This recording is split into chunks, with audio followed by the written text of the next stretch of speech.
Okay. Good evening, everyone. I am Mayor Beverly H. Burks, and this is the City Council work session for Tuesday, January 28th, 2025. At this time, I will do roll call, starting with Vice Mayor Johnson, Councilman Carroll, Present. Councilwoman Hood, Present. Councilwoman Bell. She online? Okay, all right. And Councilman Perkins and Councilwoman Adi. And okay, and Councilwoman Bell will recognize you for roll call. And we'll recognize interim city manager Tammy Sadler Jones. Are there any changes to the Present. Okay, thank you. Hearing none, the agenda is accepted by common consent. We'll move to public comments where any member of the public may address questions or comments to the city council referencing only agenda items after the mayor and council have had the opportunity to discuss the agenda item. Each attendee will be allowed 3 minutes for comments, and we'll start off with presentations and administrative business. That would be to discuss proclamation designating February as Black History Month, and I know that is being presented by Ms. McGee. So if you want to come up and let us know for both.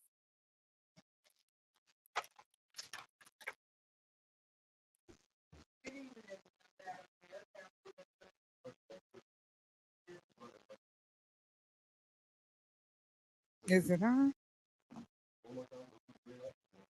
Okay. Okay, I'll start over. Good evening, Madam Mayor, City Council members, and interim city manager. Um, Black History Month is officially became Black History Month in 1976 when President Gerald Ford took the honor to the often neglected accomplishments of Black Americans in the United States. So, Black History Month is something that has been around for a long time. And as a city, we would like to continue the works of our former president, Gerald Ford. And are there any questions? Okay. Any questions? Any questions from the public? Is this something for common consent? Okay. All right. Thank you. All right. We'll proceed to the next one, which is to discuss Women's Month. Okay, this one I'm excited about. So, Not excited about this.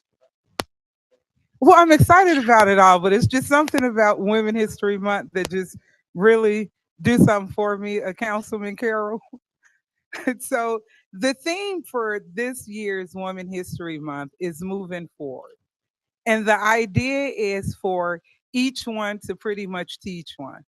So for our senior women to reach back and kind of teach and guide our younger women so that we can continue to be women and ladies and behave as such. And so that's why it's exciting for me. But most importantly, the colors for Women History Month are purple, green, and white. And if you know me, purple is my favorite color. So that was just something personal.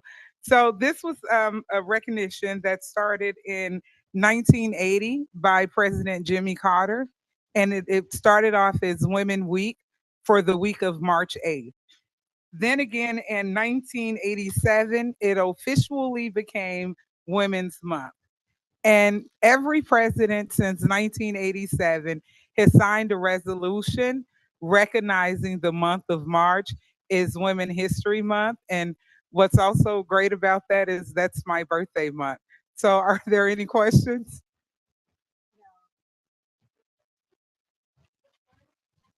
So Debbie, no, you have to wait.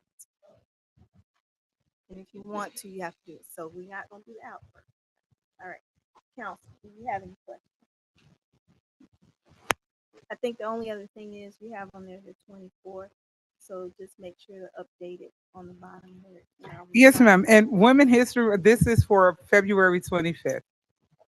Yeah, so No, the you mean February or March 25th? March. 25th. Yes, Okay. ma'am. All right. All right. Okay. Any questions?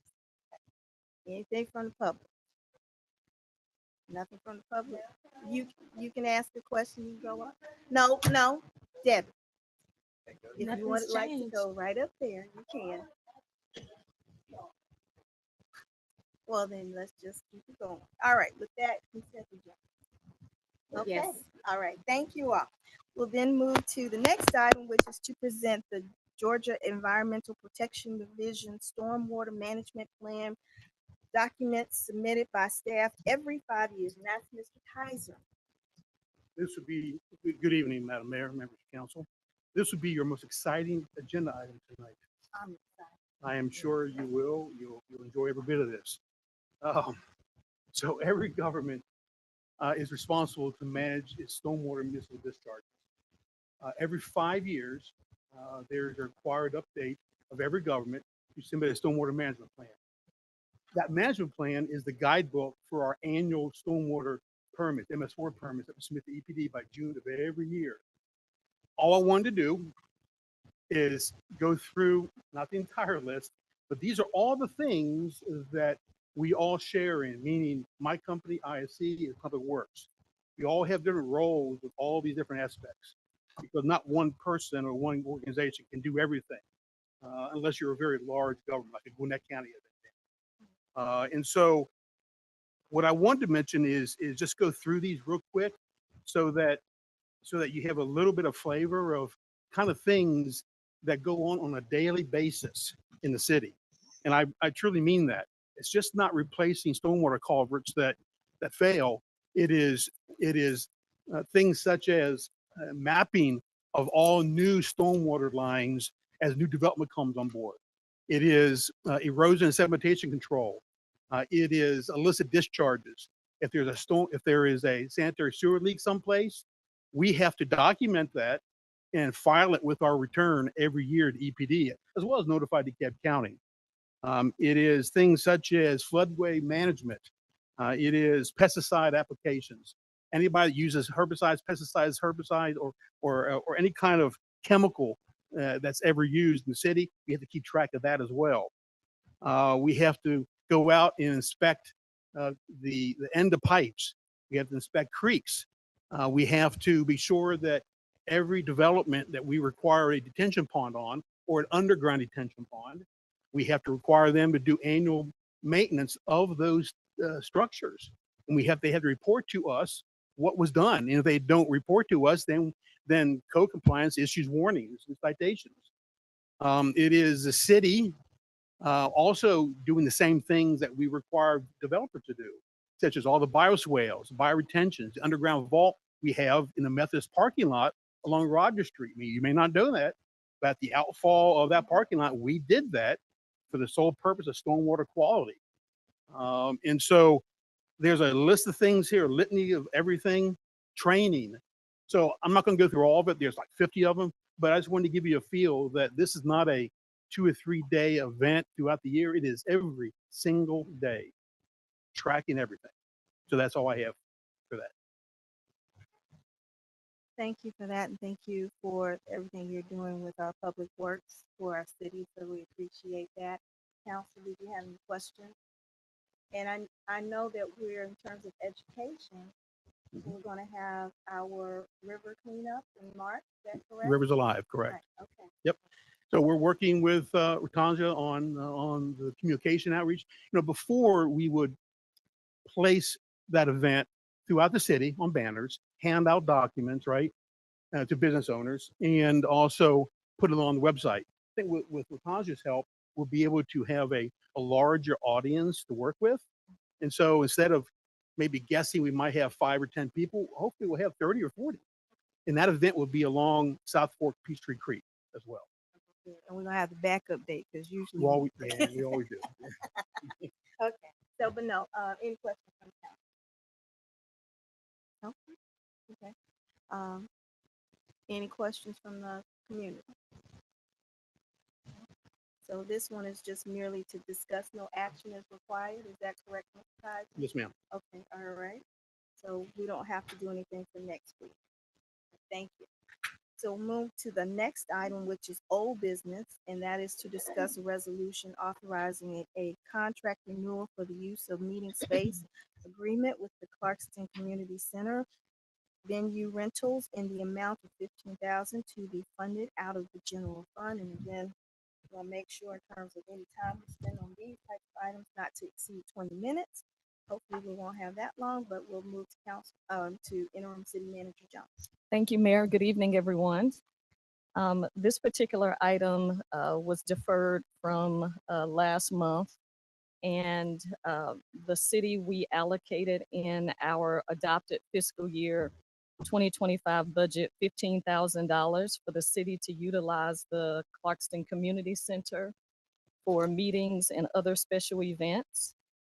And after some discussions on last month, we went back and made revisions based upon the input that you heard from staff and also from the input that we heard from the city council. And so we clarified definitions. We made sure that we improved the process for reserving and approving events and how the funds will be dispersed and released.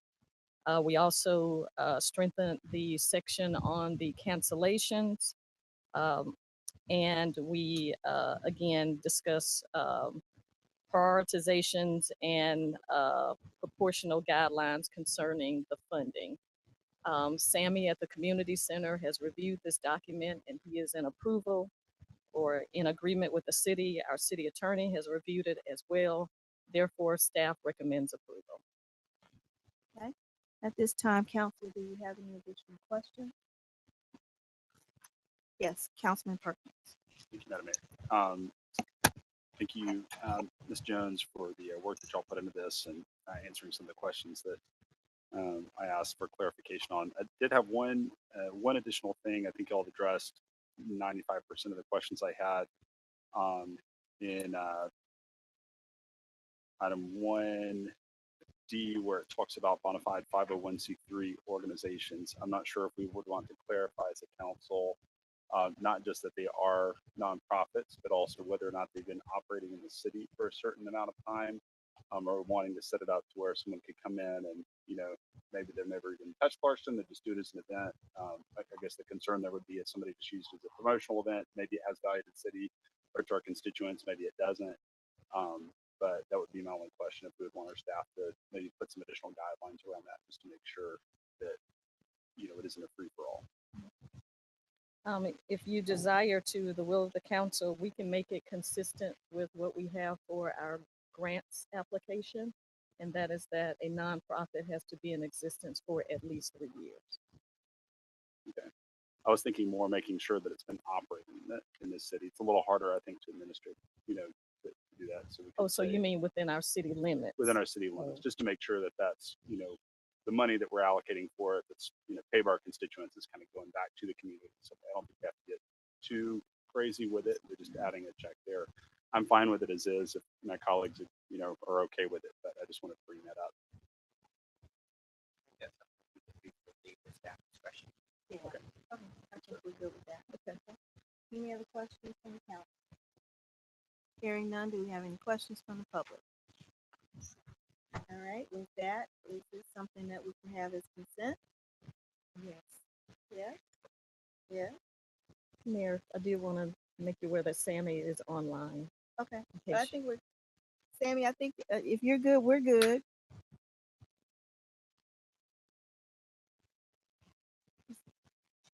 Unmute yourself, Sammy. Okay, there you go. If you're good, Good evening, everyone. I apologize, the voice, I found the quality a little bit low. I'm not sure if I heard everything, but just want to have a comment about the nonprofits that need to be operating as city limits. So majority of the nonprofits that rent the space for events are not in the city limits, but the service they provide is for the residents of Clarkston. So the taxpayers of the city of Clarkston residents benefit from the services that the nonprofits providing at the city.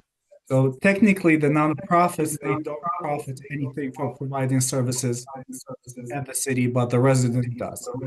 I just want to clarify that point. Thank you, Sammy. Of course. With that, are we all fine still with consent?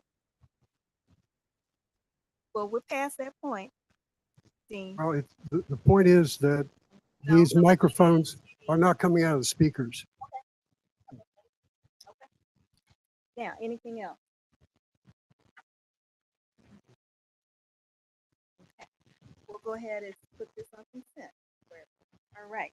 We'll move on to next one, which is item 5B, which is to discuss an ordinance to create the Community Redevelopment Tax Incentive Program, and that is Councilwoman Bell.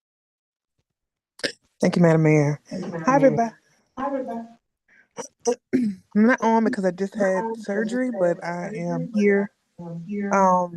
So I discussed this measure agnostically a couple weeks ago, but Attorney Quinn hadn't reviewed it in deep review. At this time, Attorney Quinn has reviewed it as well as I've worked with Richard, our new city planner. And essentially, I'm not going to go into as much details as I did last week, but just kind of give an overview for those that were not present.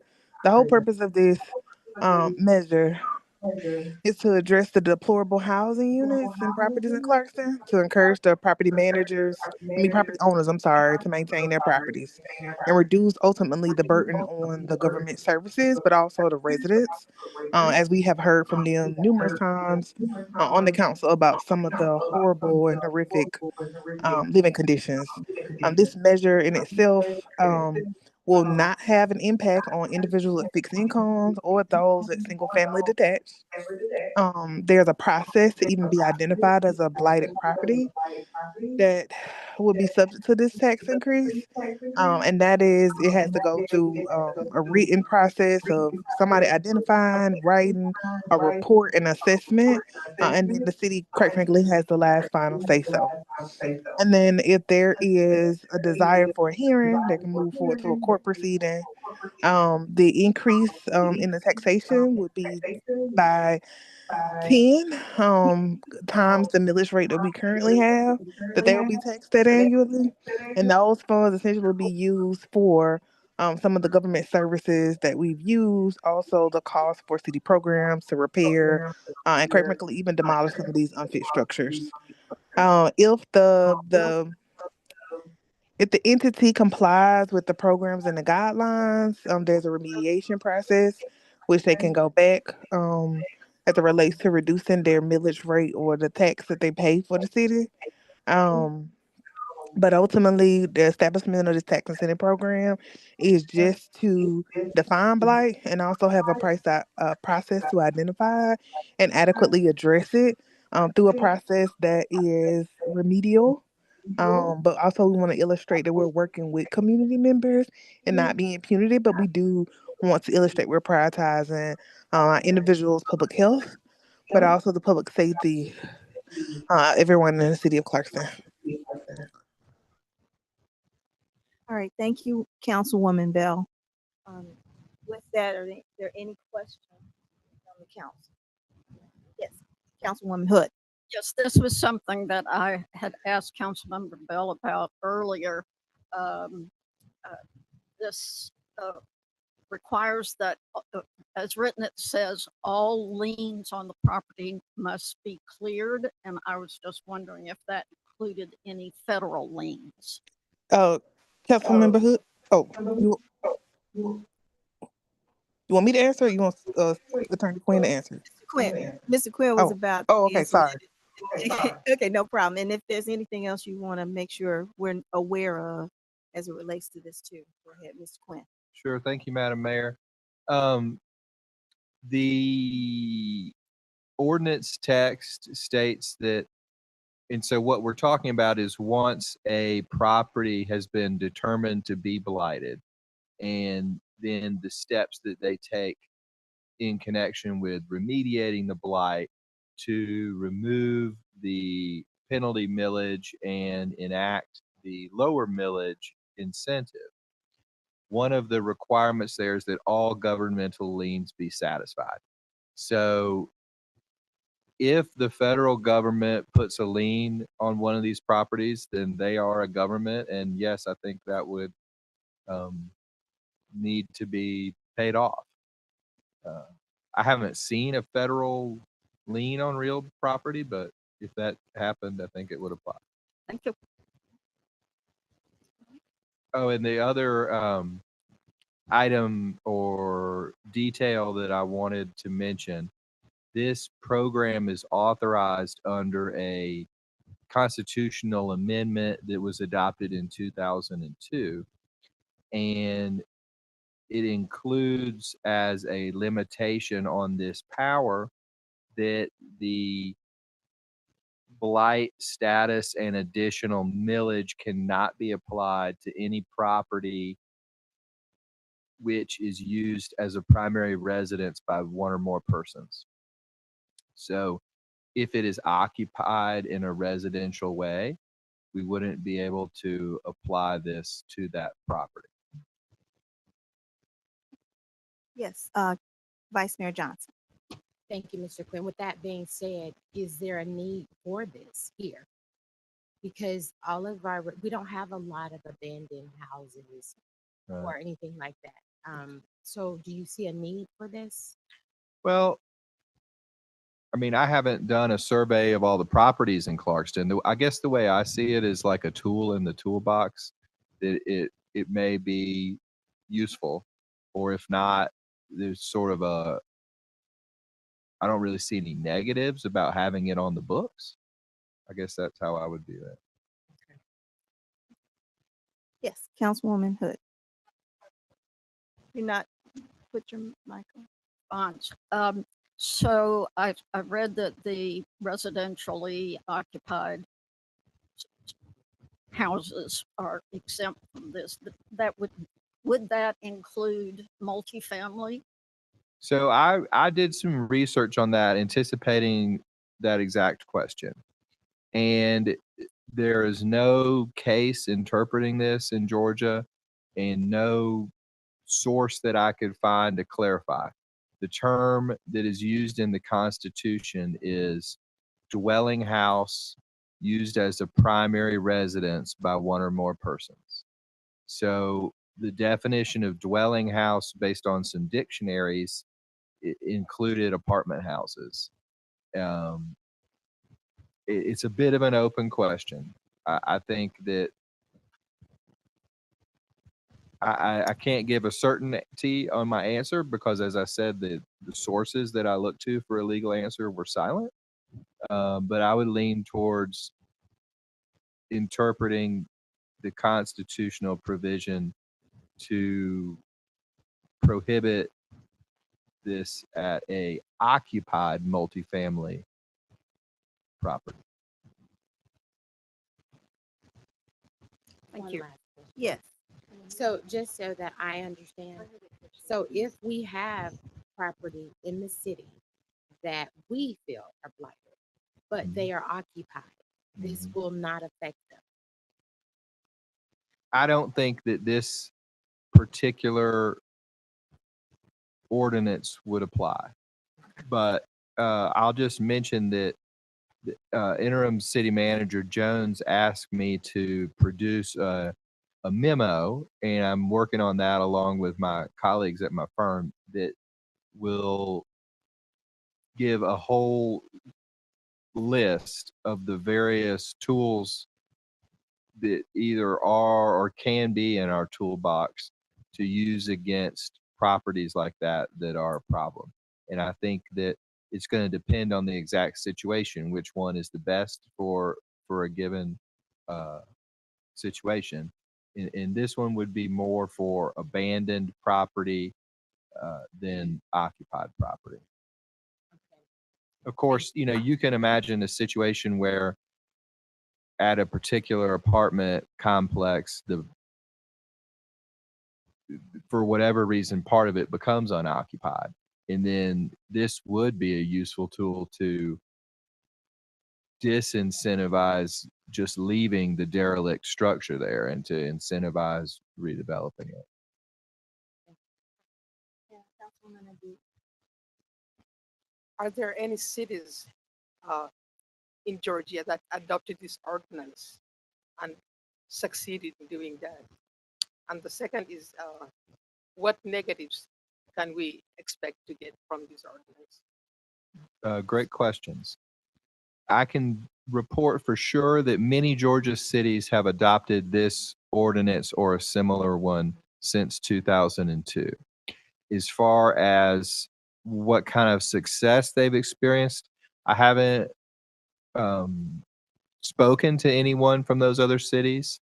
I know that Mr. Edwards, our planning director, was reaching out to some, but I don't have that information. As far as a negative of adopting this, I don't really see any. I mean, it's something that the Constitution of Georgia allows, and there is due process included, so that if someone disagrees with our assessment that their property is blighted, then they can present their case to the municipal court. And if the municipal court agrees with that property owner, it won't stay on the list. And because of what we talked about with it not applying to occupied residences, then the council does not have to worry about anyone being displaced as a result of the increased millage. Any other, Councilman Perkins? Thank you, Madam Mayor. And I do want to thank you, Stephen, for answering those questions. And I appreciate my colleagues' questions as well. We do have cases within the city where there are properties or buildings within a larger property that would fall under this definition.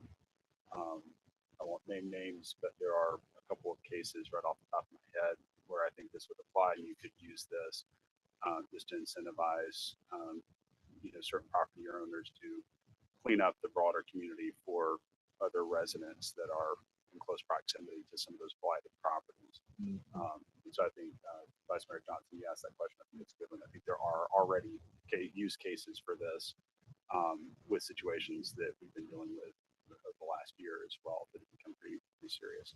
So, And you are referring to non-occupied properties?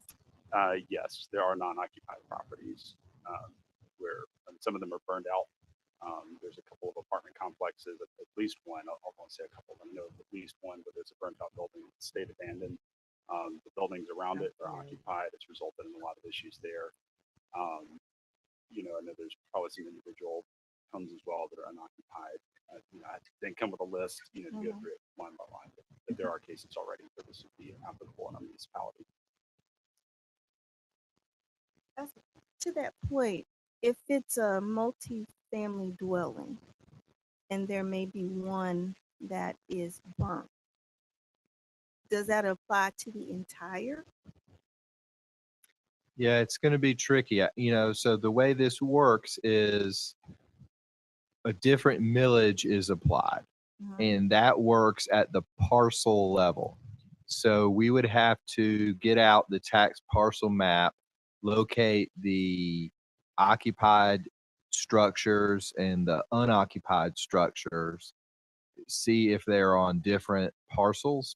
I think that if the problematic structure is on the same parcel as an occupied structure, we may not be able to use this tool. We might have to pull a different one out of the box. One more Yes. clarification, sorry. Yes. And this would apply to all property, not just residential. So if there was industrial or commercial or something like that. Absolutely. It would apply to all commercial, industrial type properties and unoccupied residential type properties. All right, One well, last one. yes. And just to reiterate, you are working on a memo to tell us what's available, how it's used, and how it would apply in our city currently. Okay. Yes, comprehensive memo of the tools at the state level, what they're good for, which ones we already have, which ones are available that Clarkston hasn't taken advantage of yet, and how to put those in place if we want to. Thank you. All right, with that, if there are no other questions from the council, I will allow the public at this time if they would like to speak on this item. No, okay. All right, with that being said, is this something for consent or is this? Okay, then this, so well, if you notice, if, when we get through deliberating an item, I will ask the council if there any further deliberation. If they all agree, then we put it on consent. If anyone decides they need additional information or they just don't want to have it on consent, then it goes to the regular agenda item for further discussion. So this item would be on the regular agenda item for further discussion at this time. Thank you all. All right, so we'll move on to new business, which would be 6A, and that's to discuss a DeKalb County proposal to fund the installation of beautification landscaping at the Church Street and I-285 interchange on ramp and contributes to the installation of new plants at the Church Street off ramp, and that will be done by Mr. Kaiser. Good evening again, Madam Mayor, Council. The former CEO of DeKalb County, Mr. Thurman, began about a year or two into his office, began to provide monies to various governments as well as CIDs within DeKalb County for beautification of interchanges. Did not accomplish everything he wanted to accomplish. And so the new incoming CEO, Ms. Johnson, is contemplating, not approved yet, but contemplating providing funds to do as many interchanges as possible. One of those is the Church and East Ponce interchange here in Clarkston. Commissioner Terry has indicated that he's willing to provide 100% funding from DeKalb County, provided it's approved in his budget, DeKalb County's budget, for landscaping improvements at the Church Street on-ramp.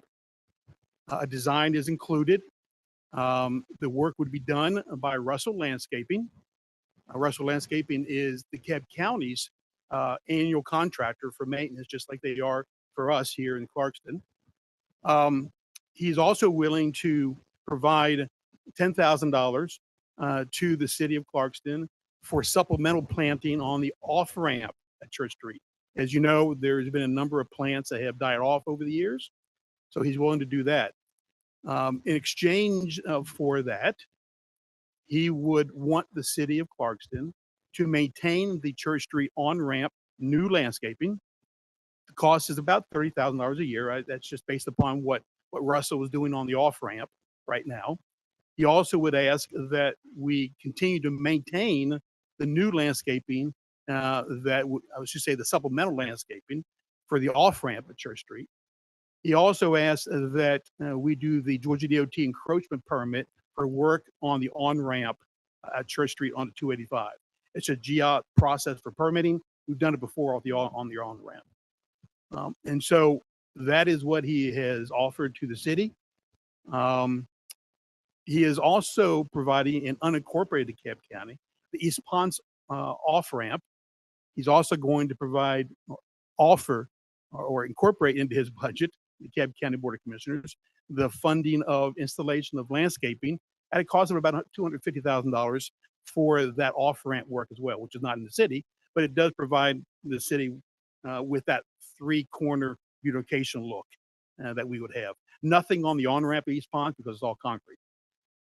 And so what he has asked is that the city provide concurrence to him that they are good with those, if you want to call them conditions, so that he can incorporate that into his upcoming budget, so that Russell Landscaping, along with this interchange, they have two others that they're doing here in DeKalb County.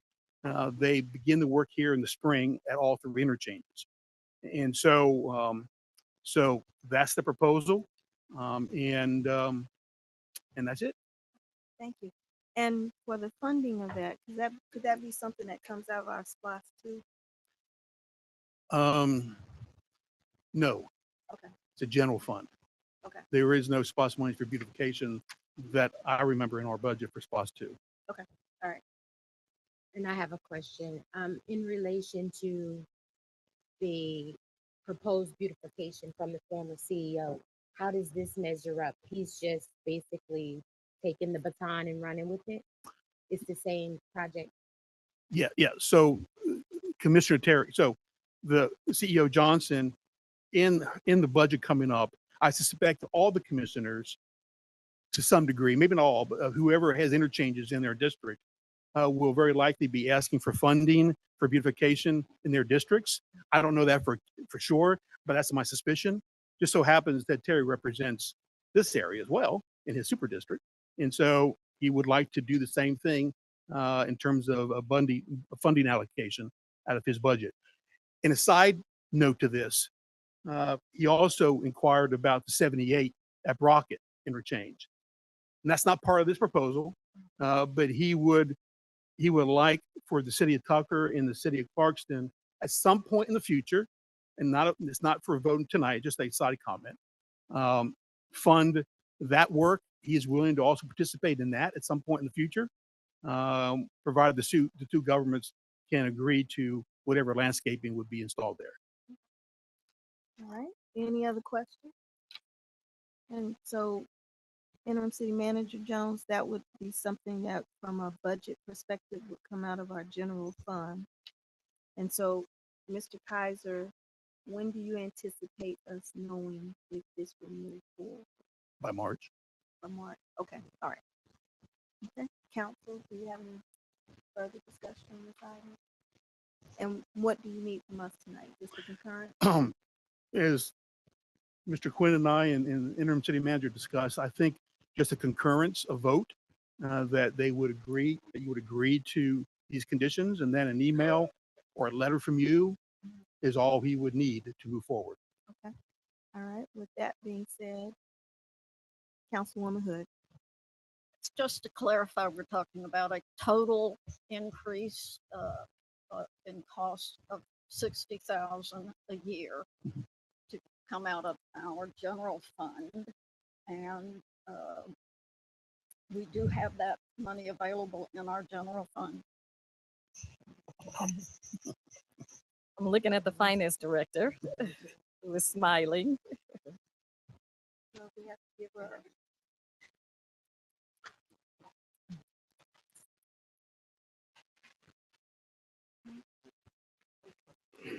I was looking over the 5-year plan, and there was a beautification for the off ramp of $60,000 a year that was supposed to come out of ARC funds. So I didn't have anything for the general fund. That's not included in the budget for this year. When you say ARC, are you talking about? What it says ARC, the common funding source was $60,000 for beautification for the 285 off of Church Street ramp. It was $125,000, $50,000 for 2025, and $65,000 for 2026, and it was coming from ARC. Larry is shaking his head. Yeah. Why are you shaking So your Miss- head, Larry? So the funding. Speaking to the mic, Larry. So, yeah. Speaking to the mic. So no, there's no Atlanta Regional Commission funding. I think what that is, and again, there are a lot acronyms that went back and forth here with these projects. We were going to apply Right. for another REBC grant from GDOT. That's the Roadside Enhancement Beautification Committee funding, like we did for the off-ramp at Church Street. But we never applied. I think that is most probably what that is. We're going to apply for $50,000 of GDOT funds for the on-ramp. And then the maintenance of those two ramps going forward. That's what that is. Is it a But there's no reason grant. Is it too late? Is there a reason we did not apply? Because those funding cycles come about every 2 or 3 years. So how did it get as a line item? I have no idea. Okay. And nothing carried over. No. And it's looking for money. So also just another comment. I know Councilwoman Hood and I had a conversation about the maintenance on the off-ramp. That's already part of Russell's landscape budget that we have with them to do that maintenance. So the maintenance of the off-ramp is already included in Russell's contract, but not new plantings at 30,000 Right. and not maintenance of the on-ramp new landscaping as well for about $30,000 a year. So it is $60,000 a year. But we're 30,000 already, for the first year. So it's 30,000. So at $60,000 for the first year Mhm. and $30,000 in subsequent years for the new on-ramp landscaping. Right, so it's an additional 30,000 because we're already covering 30,000 for one side, so it'll be an additional 30. But then what I'm trying to understand is you said the 60, so. Yeah. So year one, Mhm.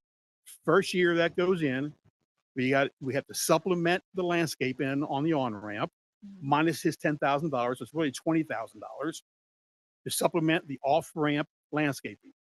So it's $20,000. $30,000 a year in perpetuity for the on-ramp at Church Street. So year one, it's $50,000. Year two is 30,000 plus Russell's landscape budget annual cost.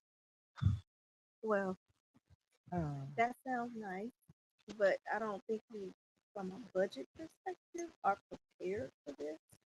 It sounds like it, because if we don't do it right now, is that something we can maybe do in 2026? Or we don't know. Who knows? Okay, well, That was not discussed. okay. Well, it doesn't sound like we have the money to do 60,000 unless somebody tell me something. Well, it's really 50,000 the first year.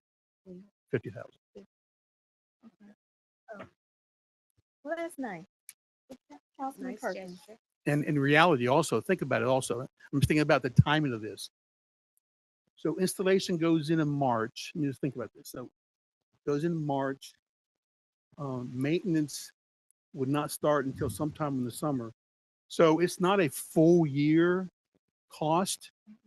It's most probably half a year cost, the maintenance on the on-ramp, because it's going to be new landscaping. So it would be less than $50,000 the first year. First year. Just to clarify. Thank you. Well, let me ask- Wait a minute, Councilman Perkins had a sorry. question. Thank you. Yeah. Councilman Perkins. Thank you, Madam Mayor. So I just want to make sure I'm clear. So I'm hearing a bunch of different numbers thrown around. So you're saying $50,000 for maintenance and installation for year one.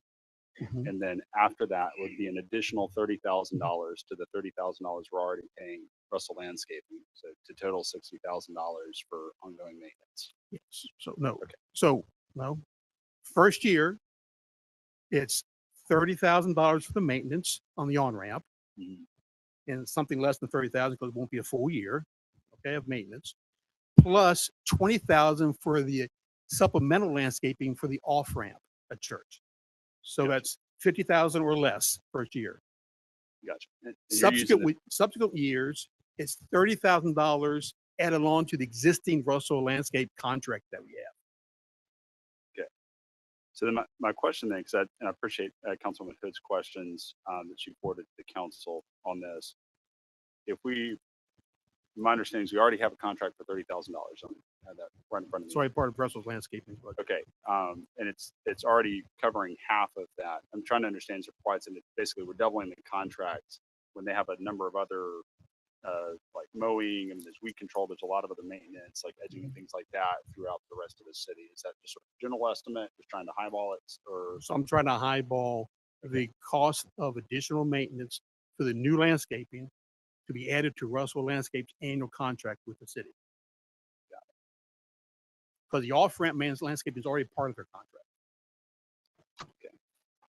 I mean, I would be open. I mean, if it's an opportunity where we can get money to get it set up to maybe have another go where we're dealing with some closer number. I mean, I'm open to it, but I think the point, if we don't have it in the budget, we don't have it in the budget.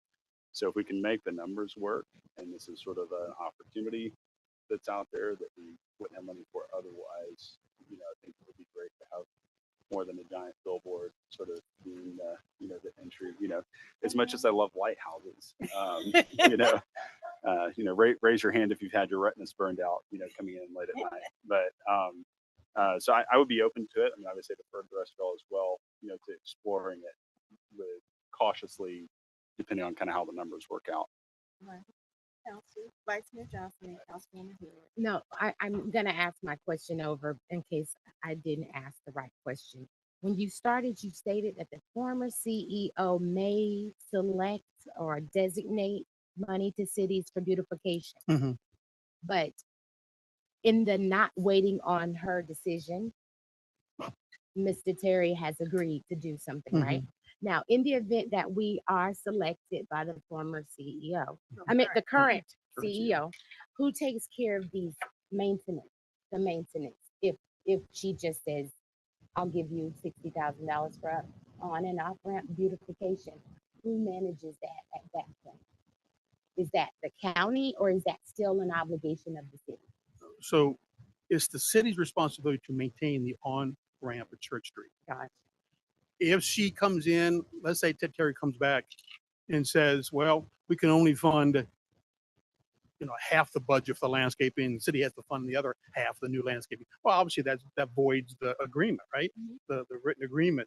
So I don't know how the budget's going to turn out for the commissioners. She may nix all of it.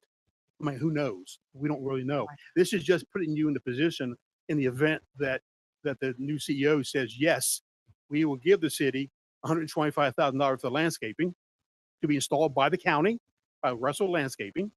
And then Mr. Terry is going to take $10,000 out of his commissioner budget to give to the city for supplemental planting on the off-ramp, fill in the gaps that are out there now.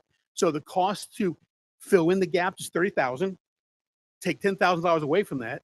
So the city's responsibility is about $20,000 to fill in the gaps for the landscaping that's missing on the off-ramp. That's just one component of the agreement. The other component is the maintenance on the on-ramp of Church Street. All right, Councilman Haynes and then Councilman Farrell. I've got a couple of questions. Is it typical in other beautification things in the county that the city provides the maintenance if the beautification is within the city limits? Correct. So Okay. let me give you another example. Let me answer that question. Okay. Yes to that question. And also part two of that is I was involved, one of my clients at Tucker Summit CID for many years. Thurman gave money to the Tucker Summit CID to add supplemental plantings to the 78 at Mountain Industrial Boulevard interchange, about $90,000 in 2000, whatever it was, 3 or 4 years ago. And so the CID maintains that, not GDOT, not the city of Tucker now, CID. Okay. My second issue is I think it would be very helpful if this agenda item could be rewritten to go into these details that we've discussed tonight. In other words, the need impact says that it's 30,000 for this and 30,000 for that. But what we have discussed is much more in detail. In other words, if you could put in there that for the first year, it would be X for the off ramp or the on ramp, and that we would be increasing, etc. Everything that we've said here, because this is quite confusing and it's taken us a while to identify this. And so a couple of paragraphs that added to the end of this that just identifies exactly what we're talking about. And then in the meantime, if our finance person can look at our budget and see what potential there is for funding this, especially the fact that the first year is going to be lower, but that doesn't mean that we won't have problems in the next year. So I think that would be, I think we've got money on the table here from the county, hopefully. But as with so many things, we have to put some money up as well. So I like the idea of landscaping. I'd like to see if we fiscally responsibly can support this. Thank you. Thank you, Councilman Carroll. What Councilman Hood said, I'd be kind of interested in maybe looking to see if we have this in our budget and also going back to the county and saying, hey, we are interested in this proposal, but we may not quite have the money to fill in all the gaps this year to see if there's a way to do it. That's quite as big enough front budget. Okay. We can do that. It's very possible, Councilman. And this was not discussed with Commissioner Terry. Maybe he's listening, maybe he isn't. But we can go back to him maybe the mayor can, Mhm. and say, you know, we're going to be a little tight on budget first year. Do you mind allowing the city to have a little bit more money from your commissioner account to offset some of the cost for um, the maybe new installations on the off ramp, as an example? Mhm. That's a possibility. And to Councilwoman Hood's point, this is something that will be continuously ongoing. This is something Right. that we're just gonna write off. This is 60,000 total that we will be expending for this beautification. So as she was mentioning that piece, that's another component of it that we need to ensure going forward, or if anybody from an archive perspective would see that too. Okay. All right, is there questions from the public? Council, go ahead, form Councilman Moore. Madam Mayor, Dean Moore, Layford Trail. Who's in charge of the design of this? Is it going to be duplicating the off-ramp? Is it going to be an edible landscape? Or is it just going to be something random that the county picks to put in? That would be a Kaiser question. Okay, let me pull out the design. 1 minute. As for the question on the edible part, no. We're not going to have edible plants on the on-ramp. The off-ramp landscaping will supplement what's out there now that's missing. Some of the bushes, removing the roses, which was part of the original scope 7 years ago. Roses require a little more care, spraying and so forth. And so that was under the GDOT funding grant. So the other plants that are going in there are more interstate hardy, some of the prairie grasses and things of that nature that will withstand heat. So the other plants we had out there before in the on-ramp were heat resistant, but and again, it was something that GDOT signed off on as well. It's just some of them didn't turn out very well. As for the other ramp, the new landscaping on the on-ramp, the design is provided by Russell Landscaping. It's a design that they are utilizing in other places, other interchanges, so it's pretty consistent design. You know, I can go through all the details, but I've looked at it already, and so I have not proofed it yet. I think I'm going to want my arborist to take a look at it as well, and we can talk about those details as necessary. Okay. But the design is done by Russell Landscape. Okay, thank you. Are there any other questions from the public? Hearing none, I would take this as not being on consent. So, is that fair to say for everybody? Yes, ma'am. Okay, all right. So thank you, Mr. Kaiser, and then I guess you need to stand up again for 6B, which is to discuss the fabrication and installation of 10 decorative mailboxes on the north side of Norman Road from Rogers to the Norman Road dam, including repairs, replacements of mailboxes on Ponce de Leon for an estimated amount of $30,300 out of SPLOST 1. Mr. Kaiser. Oh, so a long history here. And I'll try not to go through all the details. I try to lay them out. 2016 through 2018, whereabouts, maybe off by one year. In that time period, we put in decorative mailboxes, not funded by the federal streetscape funds. The idea was to provide a different look, more of a small town feel of mailboxes that are unique. We put them on East Ponce, where the businesses are, as well as all the residential homes on Norman Road. And we prepared agreements for the property owners. Those agreements are included in this package. Everybody signed off on it. The city maintains those mailboxes in perpetuity. When we had them installed, we had a few extras that we actually use on East Ponce and not on Norman Road. The ones in Norman have stayed in place with no damage. The ones on East Ponce, a little bit different story. But Norman Road have held up very well. So the first question I would have is, why did we only do the west side of Norman Road? Well, that was a streetscape environmental document. That's how it was defined in the streetscapes program. An interesting fact, the east side of Norman Road is defined as a historic district by the Federal Highway Administration, not the west side. And so one of the questions that former city manager, Mr. Barker, said, well, Larry, why can't we do the same thing on the other side? So as we were putting this project out to bid, I asked the Federal Highway Administration environmental folks, let's go ahead and add mailboxes on that side, city funded, not federal funds. And they said, you cannot touch the mailboxes on that side of the road during the life of this project. You can do whatever you want after this project is over with.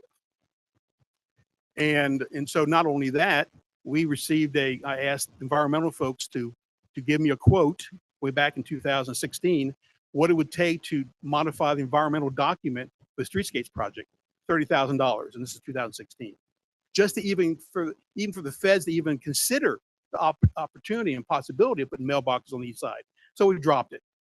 Back then, there were one or two property owners, I don't remember their names, on the east side that asked the question, why is it be done on one side, not the other? And we explained to them at that time why we didn't. So here recently, I think the interim city manager or somebody had some questions about why do we not get our mailboxes on the east side of Norman Road? And so that's what really began this process here this evening. And so the agreements, we had two public meetings face to face with all the property owners that would agree to this. And we actually sat down with them at two different meetings face to face. And they knew what we were doing. They all were happy. They loved the mailboxes. We didn't get one single complaint. And so if this moves forward, I would recommend that we have at least one sit down meeting with everybody on that side of Norman Road, all 10 residential properties, and talk to them about the project, show them the design, and have them sign off, and then proceed forward, provided city council is in agreement with this. My recommendation on this would be funded out of SPLOST 1. Thank you, Mr. Kaiser. How much do we still have out of SPLOST 1?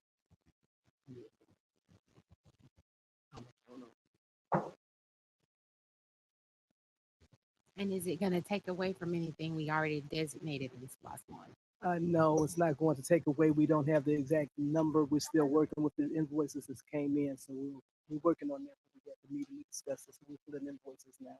Okay. And when do we have to extend, or what is it that we have to do with any funding of SPLOST 1? Now that we're about to go into SPLOST 2. It ended the end of this year, 2024. So we normally have another 3 to 5 years. I get the exact date to spend the funds down. So we're just about done. I think you originally had $700 and some odd dollars, and so they used that on the project. So I think you have like 100 or something thousand, but we'll get that figure too. Exactly. As Leah mentioned, there's about $700,000 left over. A lot of that is allocated to SPLOST 07, the other side of church and Brockett, the railroad side of the project. So there's what, $100,000 left, or something a little over 100,000. Okay. So there's a little bit of money left to do this. Okay. All right, Council, do you have any questions? Councilwoman Hood?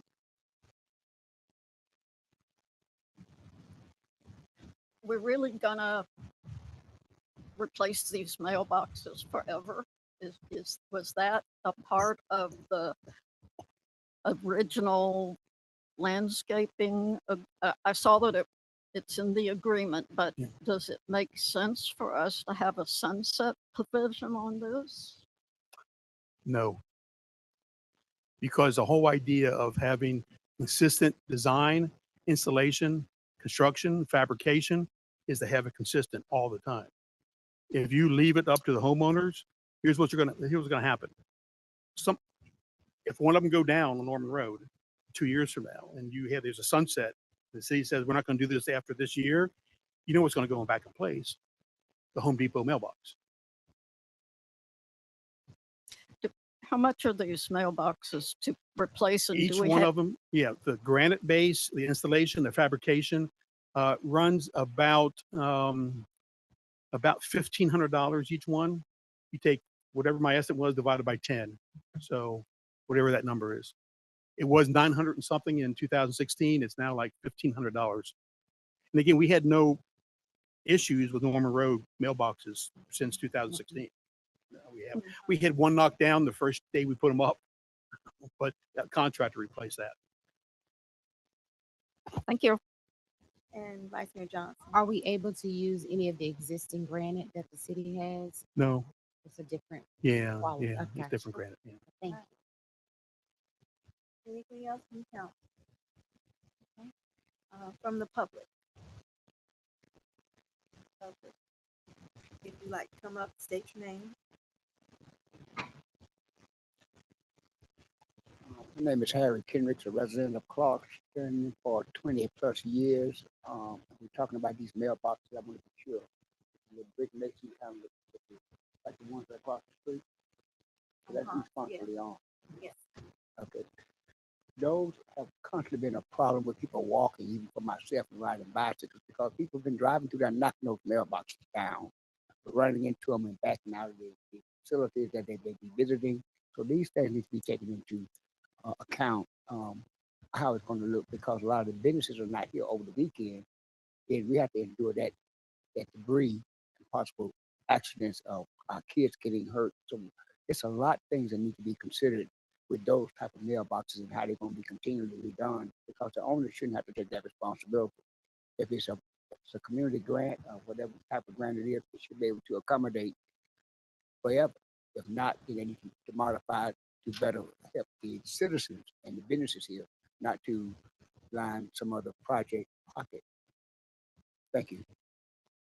So, and just for clarity, the owners of those mailboxes would not do it. The city would update any broken box. Okay. All right, thank you. Okay. All right, any other questions from the public? Hearing none, do we need to have further discussion on this one, or no? I'm good. Yeah. Thinking about it, mulling on it. Consent? Consent?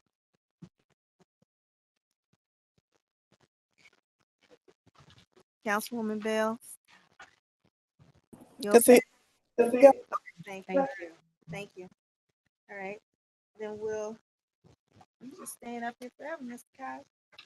6C, to discuss the fabrication and installation of 4 pergolas and corresponding benches and trash containers to enhance the pedestrian environment on Market Street between Vaughn Street and North Indian Creek for an estimated $60,000 to be funded out of SPLOST 1. Mr. Kaiser. So the streetscape design in 2014 and 15 included pergolas on the East Ponce corners of Market Street. They were not considered any further down than that. And so over the last year or two, there has been conversations about installing a few of these pergolas, 1 or 2 of them on the east side of Market Street, at the locations that I defined below, which is between North Indian Creek and Vaughn Street. The pergola size would essentially be the same size as which we have now at the corner of East Ponce and Market. They would not hinder any kind of pedestrian activity, access, no problems with wheelchair access on the backside of these pergolas. It's just a matter of constructing them. So we obtained an estimate, when was it? 2 or 3 years ago, I think. Just a quote is all we got. We didn't put out the bid, just a quote. One contract, we sent it out to 3 different vendors. We had one come back and their number was about $55,000, $60,000 back then. I don't know what the number is, but I think in a competitive bid environment, it would be less than that for 2 pergolas. And so that'd be my recommendation, is to proceed with that because we have really nothing on that side to allow residents to sit out in the shade, under the shade, out of the sun, under the shade on that side. And best locate, well, actually the only location is between North Indian Creek and Vaughn on the east side of Market. Thank you, Mr. Kaiser. Bless you, whoever that was. Any questions on this one? No? You have one? Okay, Councilwoman Hood. Yes, I'll be very quick. Have you met with the business and property owners along either side, and do they support this? Not recently. I did 3 years ago when this came up. Met with the individual business right across. It's not the first restaurant, it's the second restaurant. I don't remember the name offhand. But yes, at that time, he said, oh my God, yes, yes, yes. Of course, we'll do it again. We'll go back out and meet with the business owners again. There'll be two of them we'll probably have to meet with. Yeah, I think it would be good to Yeah. to meet and let people understand proposed changes. And the businesses along that section, especially on the opposite side from where refuge is, will these pergolas in any way obscure the business signs for those? Because the business signs are kind of low, and so No. people driving by can still see the name of the business, Yes. even though those pergolas are Yes. there. So And if you know, the walkway that's on that side is actually elevated up through there. We have a guardrail or handrail through there. So, but what we'll do is one more time, we'll take a look at it one more time. If we have to lower the height by a foot or so, we'll do that. okay, Do that. Yep. And then there won't be any line of sight issues relative to the stop sign at Vaughn, et cetera. Because they're recessed back. Remember, we have on-street parking there, parallel parking. So it's going to go behind the parallel parking. Thank you. Yeah. Was there a reason we didn't put them there in the first place? Didn't think about it. Well, I thought when they originally were doing the streetscapes, that they talked to the businesses, and those businesses on that side wanted the option of having more parking versus on the other side that we wanted to have. There was, there's a lot of things. Right. There's a lot of conversations back to streetscape years. We had so many issues with parking by the Federal Highway Administration where we had to not eliminate any parking at all. Right. So we were doing our best to make sure we had the same number of parking spaces throughout the city on East Ponce. It's a big issue back then. And so that may have been one of the reasons. I just don't recall all the discussions. Okay, that's fine. All right, with that, is there something on consent? Okay, do we have any comments from the public? Okay, we'll do this as consent. All right, and then Mr. Kaiser. What, T, Councilwoman Bell, are you okay with consent? Yes, I am. Okay, thank you. Okay. And then we'll move on to the next one, which is D, to discuss the replacement of approximately 100 trees and 600 bushes of grass that were planted by city landscape contractors over the past 5 years that have not survived or are diseased not to exceed $125,000 to be funded out of the tree bank fund and general fund. Mr. Kaiser. The city has installed quite a few trees since 2016. That was the goal. And I think the city's accomplished that goal. For the first couple years, the first year or two, did not have any kind of landscaping maintenance done other than some pruning by Public Works. But those first couple years, the responsibility for maintenance was done by the contractor that the DeKalb County gave us to install the crepe myrtles on Church Street. It was their responsibility for 2 years.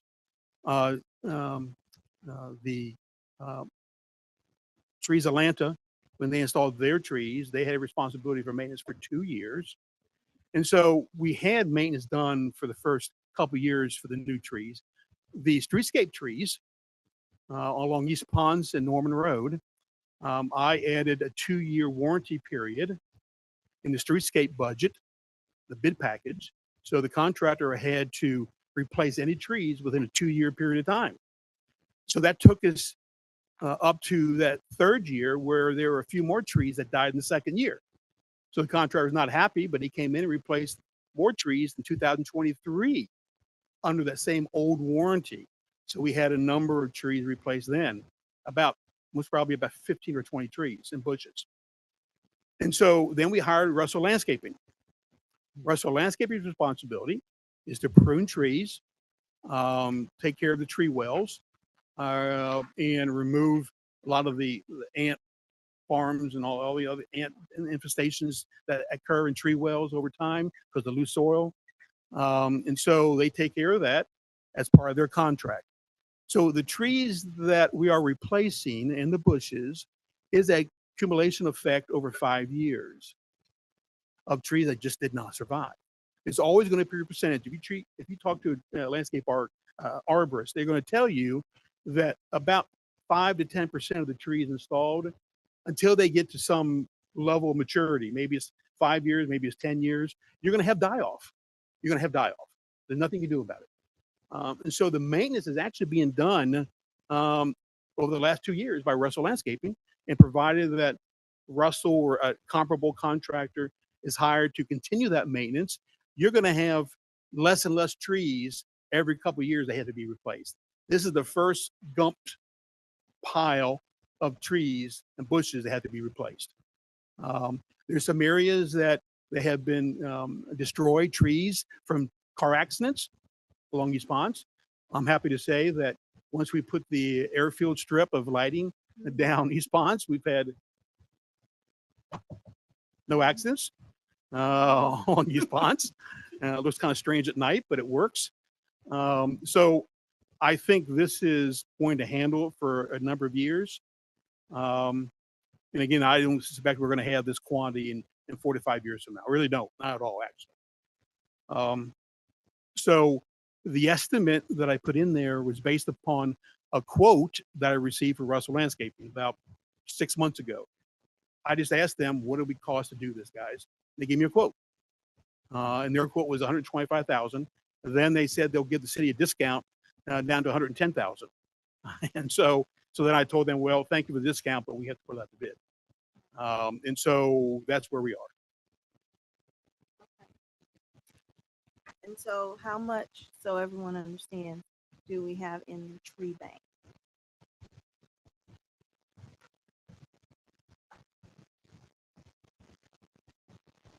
As of today, there's $94,792 in the tree bank. We collected $114,582 since 2022. We spent today a little over, right around $20,000. So right at $94,000. Okay. So you said it's about 90,000? And then, 95 right now is $94,792.15. okay, and then from a budget perspective, We would only have to take $6,000 out of general fund to cover if it's $100,000 that he's saying we'll need to use $6,000 out of general fund. well, you said, what you say, 110, right? 110, okay.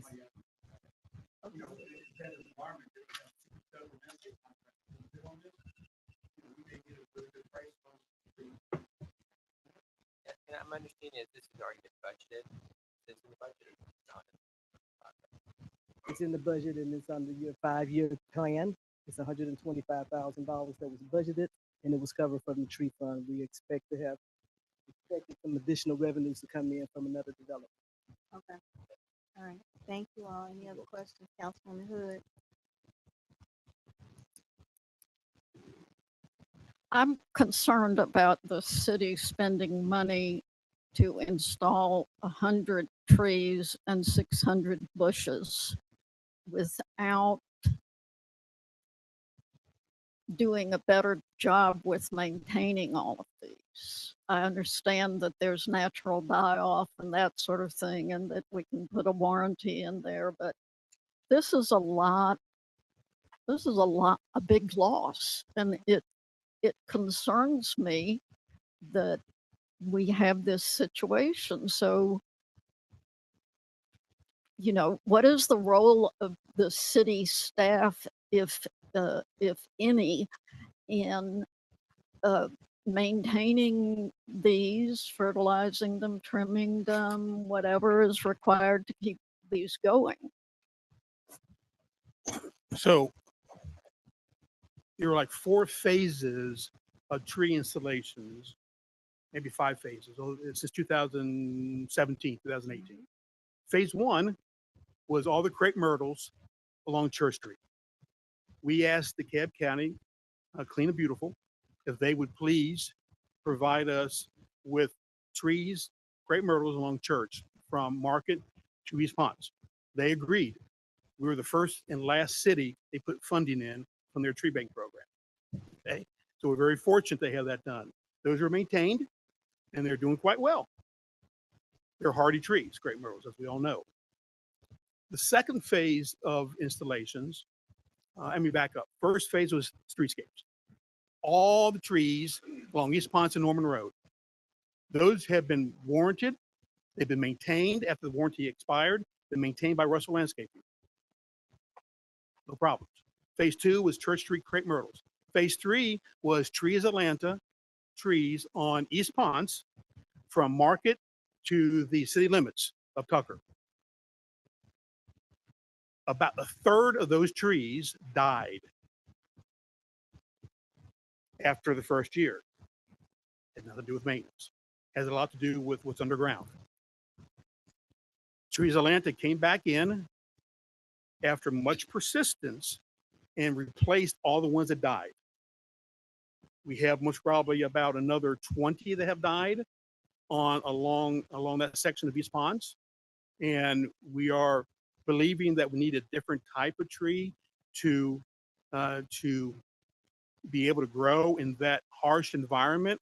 And I won't go into details what I mean by the harsh environment in the soils, but those conditions do exist. So we believe there are certain kind of trees that will do better there than what's out there now. We had no idea that was going to happen. Zero. Nobody did. Is all what CSX and Georgia Railroad did in 1800s. So that was phase 3. Phase 4 was Trees Atlanta, again, along Church Street from Market all the way down to Glendale. So those are the phases. There was really no lapse in maintenance other than maybe 1 year on some of the East Ponce trees and Church trees by Trees Atlanta, maybe 1 year. 1 year only. After that, we had Russell Landscaping. And they've been pruning. They've been doing twice a year. They're doing everything they need to do. The only thing that we might want to do in the future, and I haven't even talked to Russell Landscaping about this, is that some of the trees that Trees Atlanta installed from Brockett to the city limits with Tucker, they have a black mildew on the trunks of the trees. And I asked our arborist what that is. And they said sometimes crepe myrtles have that disease. And so when those instances come up, then we're going to have to talk to a professional, Russell Landscaping example, whoever we use, to come in and spray those situations. So Councilwoman Hood, I would say that the maintenance of these trees, except for maybe 1 year, we have done that. We have done the maintenance, or they've been replaced under warranties. And so what you have is you have one heck of a lot of trees. And I don't know how many I've counted, quite a few. And if you have 100 that die off in 5 years, that's not bad for a tree that's 4 or 5 years old in a harsh environment along a road right of way. Added to that, the CSX conditions. And so I think we're doing quite good, actually. If this is a lot on this situation, my guess is 5 years from now, you're going to have a lot less than this. And anything that does die is because a car ran off the road or whatever, folks not taking care of trees, they're walking on the road and hitting them with sticks and whatever else, which happens. But I think personally, I think we've done quite well with the number of trees that were installed over the years. Would all of these 100 trees and 600 bushes be installed at the same time? Yes. Thank you. Okay. And then my other question, Mr. Kaiser, is with this, are you including the area near Mill to 285? Because, you know, that area in terms of any growth is not happening because of the exhaust from the bus. And so we need to either do something differently there because nothing's going to grow because of that exhaust. And is that something also that we need to take into consideration for some of the other areas where we have the trees? Because I noticed that some of those areas are also areas that are exposed to the exhaust of the buses. So is there something other from a design perspective? Because then if part of the issue is the actual fumes from the buses, even if we put up another tree, it's still going to be an issue there too. That is, so that really is the same concept as the soil condition concept, where there are some trees a little more hardy that will thrive in poor soil conditions and exhaust fumes. I have not researched that yet. I had Russell do that way back when we got a quote from them, and they said they'll redo the research if they get the work. Doesn't matter. Whoever we hire, we will be sure that we ask them that question, because you and I are not experts in trees. I suspect that there are hardier trees that we can be installed. I can almost guess there is, because think about it. All those trees along Scott East Ponce going downtown are right along the edge of the road. They have survived over the years from buses and so forth. So I think it has a lot to do with the maturity of the trees. When they get a little bit older, they're a little stronger to survive in that environment. But we'll look into it. I don't want to put out another trees at $400 each if they're going to die off in 2 years. Right.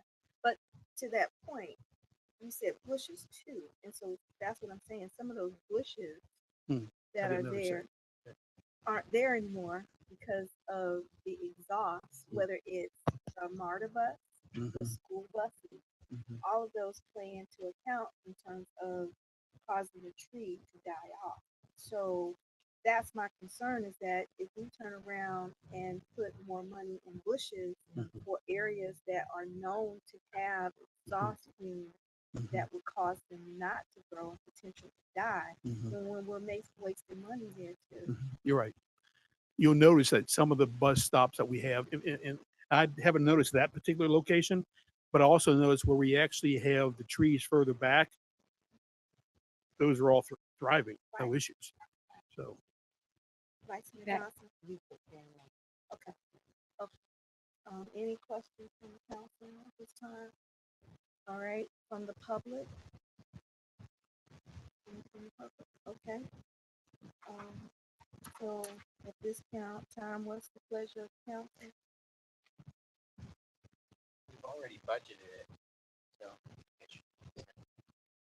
And we've provided for this in the 2025 budget, right? It's covered? Okay. But I would want you to make sure, again, my bigger concern is what you're planning and making sure that we don't waste money knowing those areas are known areas that die off. Here's what I will do. I will provide a list of those trees. Of course, we're going to replace what's out there in kind as best we can, right? We don't want to have different varieties up and down the entire road. We want some consistency. But at those locations, before we do any installations or anything of that nature, I'll make sure that I provide the information to the interim city manager so that she can explain to council why we're selecting different kind of trees at those bus stop locations. Right. Okay.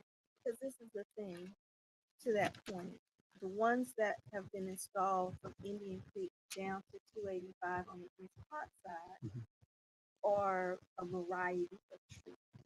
And so that kind of helps in terms of the look and everything else. So, but if you go on East Ponce towards Rocket, it's kind of either two sets of trees that we have there.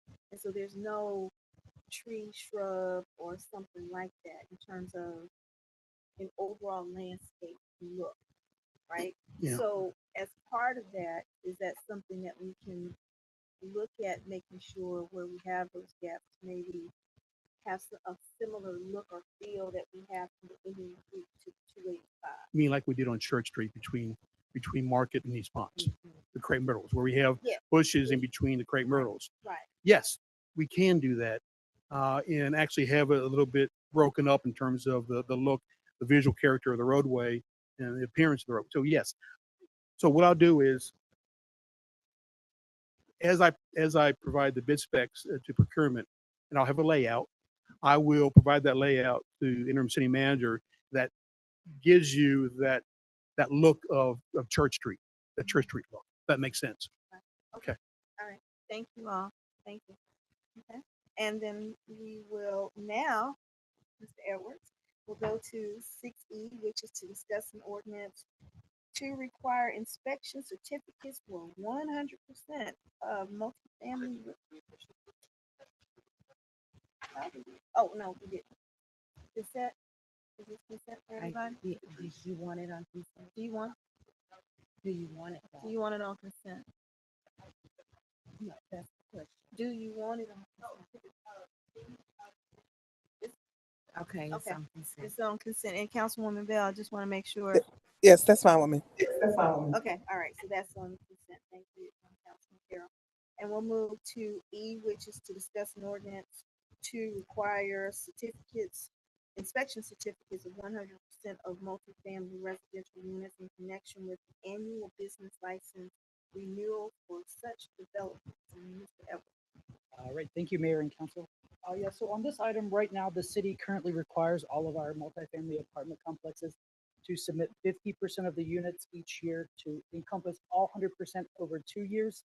And at this time, staff is requesting to increase that to 100% of the units every year for their annual renewal. And we've really found that it's a safeguard for health, safety, and welfare of the citizens living in all the multifamily apartments in our city.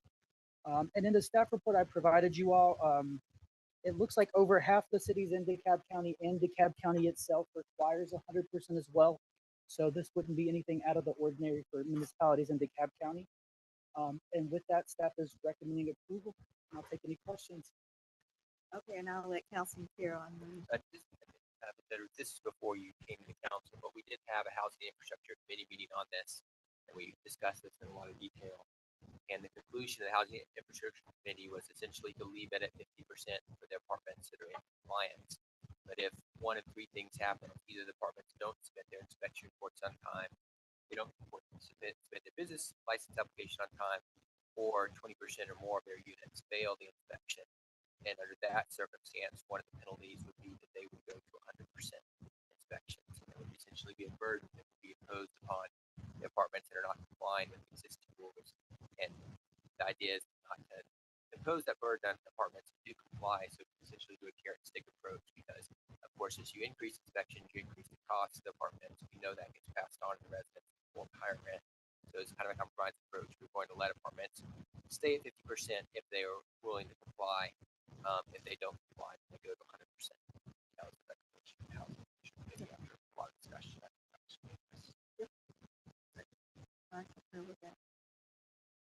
Any other questions? No. Okay. Yes. I can go back and see if I can find minutes on that, or Okay. work with Councilman Carroll to get that language. Yeah, I can work with you on it to make sure. Yeah, because I know this was before you. Yeah. Yeah. And we appreciate you even looking at that as an option. But one of the things that we don't want to do is penalize those businesses that are complying with it. And so, because from a overall budget perspective, you know, that's a lot of money for them to have to turn around and include in their budget, and especially with so many of our product properties as LIHTC, that's not an option in terms of that, and they can't pass it on to the residents, which we wouldn't want them to do. All right. Anything else? And so you'll go back and look at that information. And I'll work with you on that. Okay. And is that something that you think in terms of having it ready for I think next it's Tuesday? probably Or we can wait? we get to see the next few days. But Tuesday we can be better push back.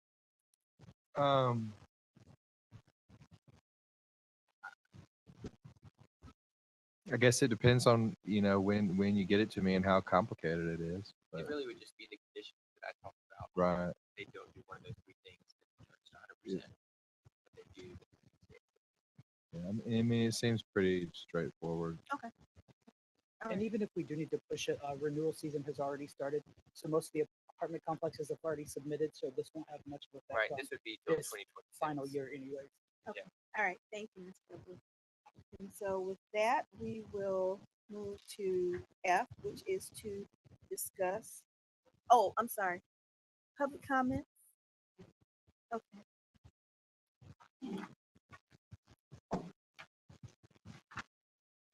Madam Mayor, I'm Dean And who Moore are you? Okay. from Rayford Trail. The problem still exists with the tenants being able to report and knowing who to report to when they have foul conditions or extreme conditions that are getting out of hand for them, and to not be penalized or victimized by the management. And the problem still exists with the management of most of our multifamily properties, not knowing how to manage properties properly. Some do well, most do really bad. And I think we need to do a lot more than just the inspections. The inspections are going to require, you know, trust but verify. And somebody's going to need to go back in there and follow up on these inspections, even the ones that are being done today. There should be follow-up. And I think that the city really needs a department to provide that assistance for the tenants to have a better relationship with the landlords and the management companies, and to insist that the management companies are qualified, certified, whatever it takes to make sure they know how to do what they're supposed to be doing, because obviously they're not doing what is right for the people that live there. So I'm hoping that the city will move forward in that direction as well. This is a multi-front in this battle, and I think this is a good start, but there's a whole lot that needs to be done. Thank you. Any other public comments? Hearing none. So this will be an agenda item for next Tuesday. We can go ahead and get everything done. Thank you. So we'll move on to 6F, which is to discuss an ordinance to define and prohibit nuisances, to define and prohibit highly hazardous conditions, and to provide emergency powers for the building official. And that's Mr. Edwards.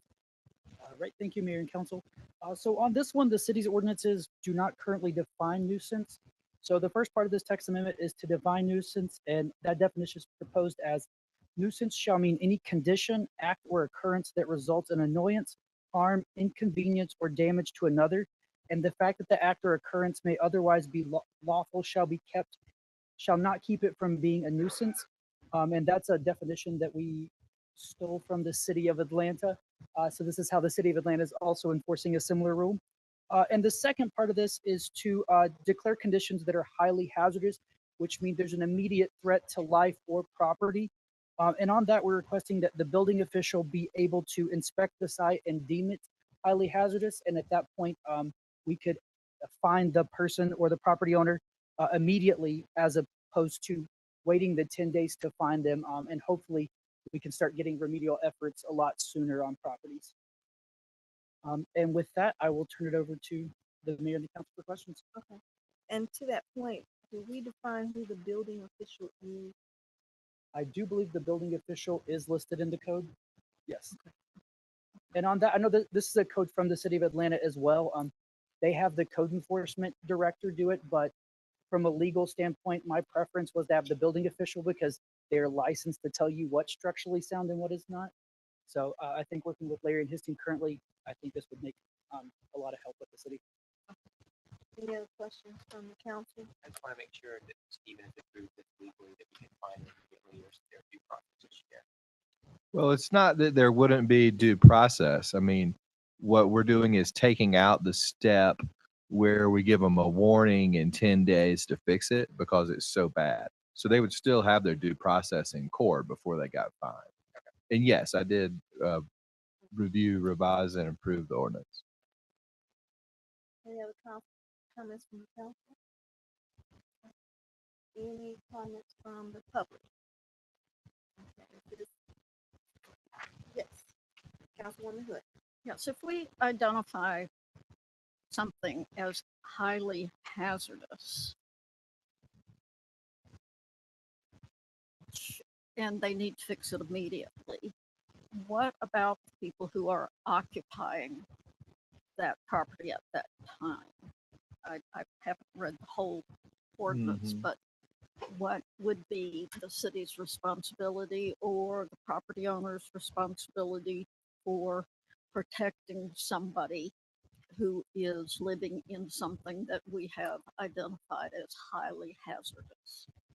Well,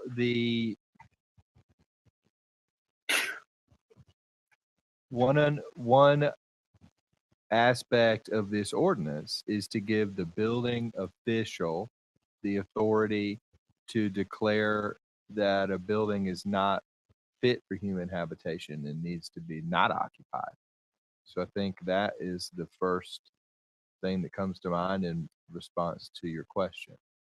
I mean, obviously it's going to be a case by case situation, but that's one of, I think that is the answer to what's the city's responsibility here.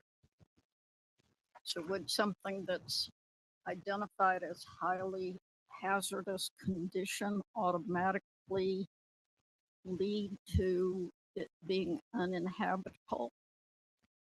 No, I think those are, what's the expression, like all squares are rectangles, but not all rectangles are squares. So some conditions that are quote unquote highly hazardous may not rise to the level where the building official feels the need in their professional judgment to close the structure. And that the idea is for that to be a professional decision by the building official. Thank you. But I guess to Councilwoman Hood's point, where do we stop and end in terms of if we see something where the residents can't stay in the house, or we deem it where they can't, then who is at that point responsible for safe harbor of that person? Yeah. That's what makes this so difficult, right? That is the question that does not have a easy answer that I know of. And I think that has been a major hindrance to the city's efforts or potential efforts to clean up some of these problems, is that I'm not aware of that. The city could rent them an apartment somewhere, but that's going to get real expensive really fast. It's not an easy problem to solve, and I don't have a quick answer to that. I mean, I don't think the city has, just speaking legally, I don't think the city has an obligation to do that. Could they? Yes. Or could we? Yes. Does the owner of the property have a legal duty? I don't think so. I mean, their legal duty is to have a habitable space. Right. And we've talked about what I think was always implied, but is now explicit under Georgia law, implied term, if it's not stated in every lease, is that the premises are habitable. So that what that means is that the tenant can walk away without owing any money. Where are they going to live? It doesn't answer that. So to your point, just to make sure, with this nuisance, we can say it's inhabitable.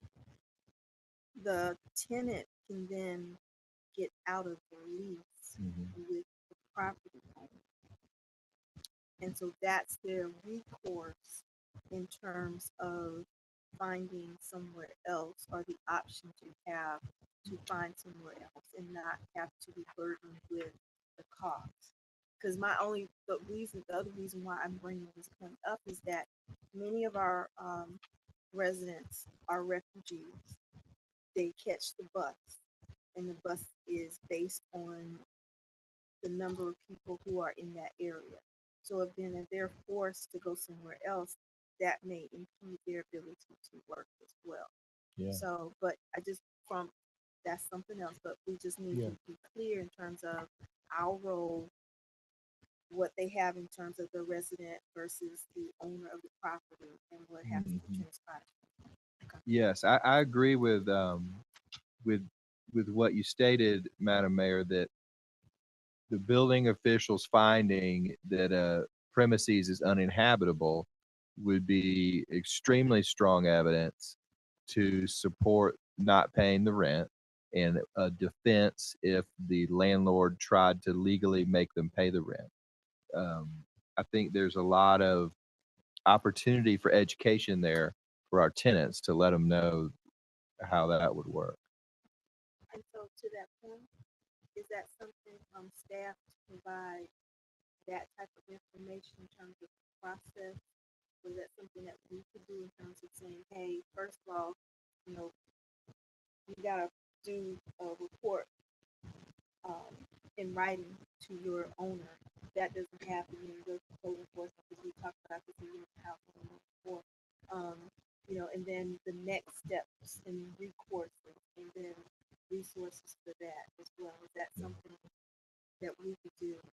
Just as to Ms. Moore's point, that we can contribute to the education of it, making sure that we have it in different languages for people to understand. I think that would certainly be appropriate. And I would add to that, it just popped into my head the recent engagement that we approved with the DeKalb Pro Bono. And I think those two could really work together. You stole my thunder there, Mr. Quinn. So I was going to remind just those of you who are aware of the situation too, we do have a contract with DeKalb Pro Bono to provide free legal services. There's some folks have not engaged, them that I think would have more than qualified for, for that engagement. I believe there's a translation component to that as well. So that we have resources to bridge the language barrier, which is something that we've brought up. But that is something that we've, the ink is dried on, we've got the contract with them, and it's available to any Clarkston resident who has questions, particularly related to housing.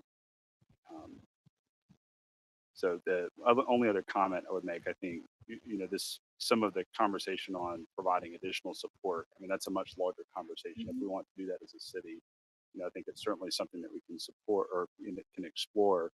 But just in terms of maintaining the appropriate level of expertise and cost to handle that type of assistance, it is a pretty significant undertaking to do it well. We could have someone that's a liaison, we could, certainly provide more educational material, which I think would be great if we had some fact sheets. I think our administration could handle that, just things that we could hand out as we're administering this particular code. But if we want to go the route of creating a case management framework, which is really what we're talking about, making sure people are set up to transition into new housing, reconnecting with the school system, making sure that they have new beds, whatever they need depending on the severity of the situation, potentially new employment, that's a pretty complex thing. And as Mr. Quinn pointed out, it can become quite costly quite quickly depending on the scale of the situation. So my thought, based on our own staff size and limitations, would be we try to find ways to educate and partner with. There's a lot of organizations we have in the community. We have a grant fund as well that our staff just set up and rolled out to fill some of those gaps and just build really good communication with people who already have that technical expertise established, rather than try to do that internally. Certainly as the city grows, it's something we could explore, but I wouldn't want us to try and do something internally that we could just form a good communication with folks who are already doing it really well and already have the infrastructure and resources set up that, we could just hold hands and do things together. So that's just that's my only other thing I would add. Okay, that's good. And I think to your point, Councilman Perkins, it's kind of a twofold, is that leveraging the people who already have it, but ensuring that what we do from the foundation, that we provide that information to our residents so that we can do a collaboration between the two. Keep what we have in terms of our basic framework, but also collaborate with others who do it. Anything else? Anything from the public? And if you want to speak, you have to come up. All right. Madam Mayor, I'm Dean Moore, Rayford Trail. One problem that I see is in determining a more or less a catastrophic nuisance situation where somebody has to move out of the building. They've got to have money to put down on another apartment somewhere. And depending on what the cause of the problem is, I think that there would be a lot of dependency on what the problem cause is, but my experience with landlords is that they don't want to come off the security deposit. And so those are issues that I think a housing authority can help address with people. So if we've got somebody we can piggyback on these things, pro bono, whatever, as long as we have some method that people know about and service that they can take advantage of to help them through housing crisis in their family, I think it'd be a big advantage. State your name. Here I am again, Council. I'm with the Housing Authority of the Cobb County Advisory Board. And on these properties, some education is required. We spoke earlier prior to this meeting regarding empowering our residents. We got people from all over the world. They have the right to know how to practice living in the United States. How can you do that? By teaching them how to read their lease, how to be able to stand up individually and collectively to address some of these concerns. I live right here in Clarkson Station, and it's that's deplorable and very dangerous environment. And then that goes back to the city because we have nobody out doing what they need to do. Collectively, we need to come together as residents, business owners, to help our residents better understand what their rights are and not be intimidated by the government or anyone else. And those are one of my goals, to make sure that this does happen, because we cannot continue to take a less position under these circumstances. And I think that number F should have been in the place of number E. Then we go to number L. But the property is, some of these properties are deplorable. And I'm insulted to have to stand here and say that to our officials.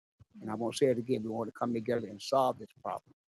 And thank you for the opportunity for that. Talk with you again to get more information about how I can be part of it.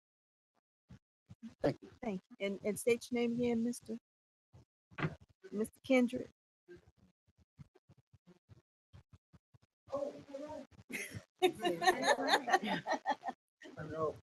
I didn't really consider my name being that important. What's most importantly is the citizens where I live at. That's what's important. But my name is Harry Kendrick. I'm a 20-year plus a resident that does leadership and anything I can do for our community. Thank you. Thank you. All right. Anyone else? Okay. With that one, are there any changes to this one? Good. Consent? Consent? Councilwoman Bell, consent? Yes, that's fine. Okay, all right. And then we'll move on to G, which is to discuss an ordinance to amend the text of the zoning ordinance to designate drive-in and drive-through restaurants as conditional uses in the NC2 zoning district. Mr. Evans. Yes, ma'am. Thank you, Mayor and Council. So an update on this one. Unfortunately, the public hearing for Planning Commission was canceled last Tuesday due to the inclement weather. So we are re-advertising this for next month's Planning Commission and then a public hearing for the March 4th City Council meeting for a vote. We can still discuss it tonight, but I wanted to give you that up front. Okay, well, the planning and zoning has. We don't talk about it. Okay, we'll If that's your purview, I am happy to sit there. That's I may, I think we can still discuss and see if there's any additional questions on this. There's nothing that prohibits us from discussing if folks have questions on it. It's not going through the proper channels, so while we discuss it tonight, you Um, can address it when.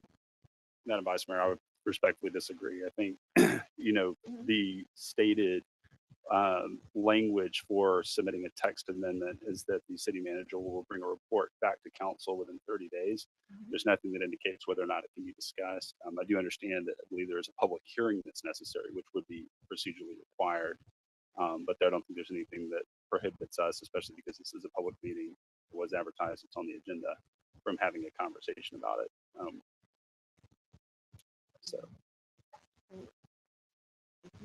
Mainly since I initiated it too. I'm happy to answer. I know some questions came up with some of the members of planning and zoning that have answered, just on the thought behind it and what it's trying to solve. But Well, if you want to give the overview and then we just again, to your point, if you brought this up, that's fine to give the overview and council just wants to wait, then we can wait. But if you're fine to go. sure, yeah, and I agree with Mr. Richard on waiting for it to go through planning and zoning before it's official. But if there's any questions now, I feel like since we're already here, it's already on the agenda. This is give the opportunity. So basically, the idea behind this, as you all know, we had a combination KFC Taco Bell restaurant for years on the corner of Brockett and East Ponce in that area that did have a drive-through in operation. For whatever reason, I might speculate that on occasion they didn't actually have chicken. They closed down several years ago, right before the pandemic.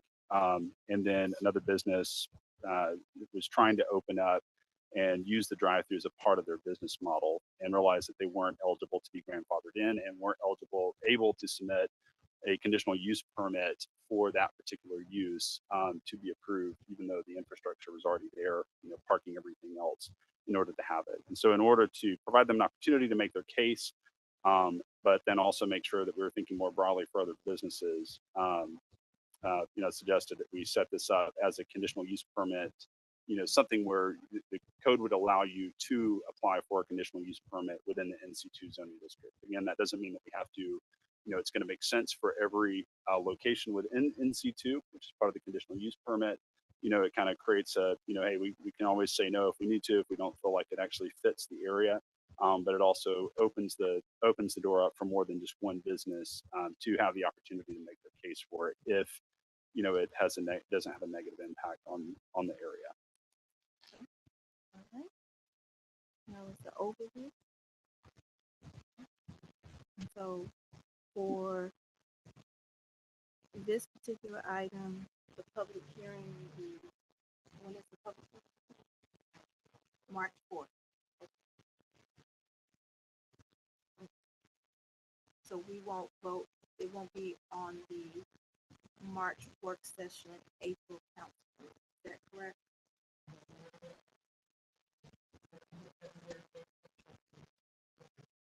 Okay. All right. So then we'll have that on next month's agenda for us to go ahead and have the public hearing for it. All right. So that'll be next month.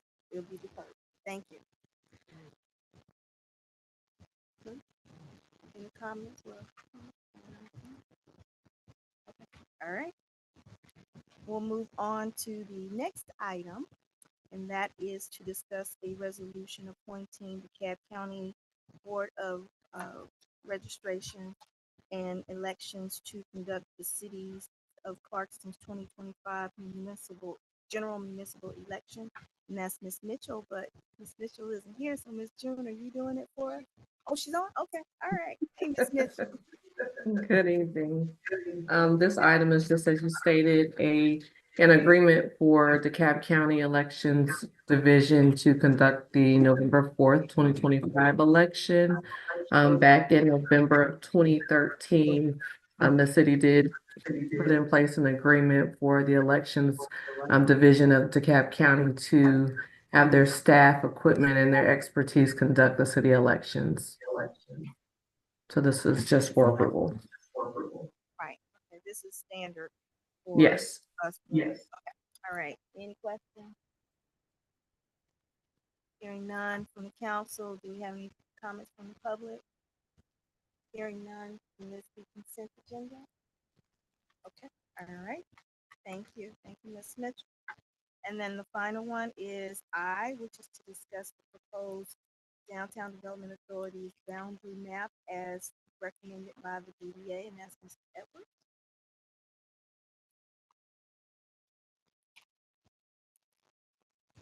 Thank you, Mayor and Council. So on this one here, as you see, the DDA is looking to expand their boundaries, and this would incorporate all of the commercial areas within the city, because the DDA now has funding from you all, and they start going after grant programs and different funding sources. This would allow all the commercial areas within the city to take in that. It'll also help the city with business development, bringing new businesses in, and the different services they would offer for those new businesses as well. And at the December 23rd meeting, the DDA did approve this map, but the map is an official document of the city, so this does have to go to City Council for an approval before it is an official map. And with that, I'll turn it back over to the Mayor and Council for any questions. And maybe you can talk about the change in terms of what was added. That would help. Yeah, so on this, pretty much the DDA was the orange sections right along East Ponce and Church Street, even some over towards this way onto Roland. And now we're even incorporating all the commercial gateways for all the roads from Tucker and even coming in from unincorporated DeKalb over we have our large industrial section. So all those areas have been added. And then at the DDA, we did discuss, I guess it's what the east side of Roland. It's a lot of parking lots that are zoned residential. And the DDA thought it would be appropriate to add those lots in there as well as potential future development lots that may come along. So those are the main areas that were added to this map from what was previously approved for the DDA boundary. Question.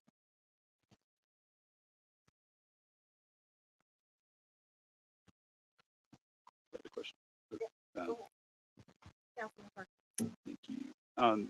Is there a reason that if you look on Brockett Road, there's a couple of parcels there. I believe it's the artist formerly known as Mirador Apartments. I think that maybe that's a current name. It's changed names a couple times, and I believe Springdale Glen, those two apartments. I noticed there's some multifamily communities that were included in the boundary map on the opposite side of Brockett, but not on the western side. Yeah, I think we have an economic development consultant as well, and he did recommend some of the larger multifamily units, parcels to be included in this, as they're more likely to redevelop because they have so much land available to them, as where some of the smaller, more cottage style apartment complexes don't have as much room for redevelopment.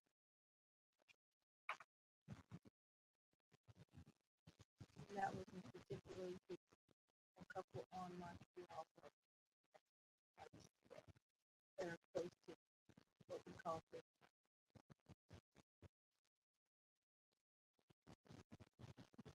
Yes, Councilman. Yes, thank you. Do you know if this map can be readily changed by the DDA and then have approval by the city as well?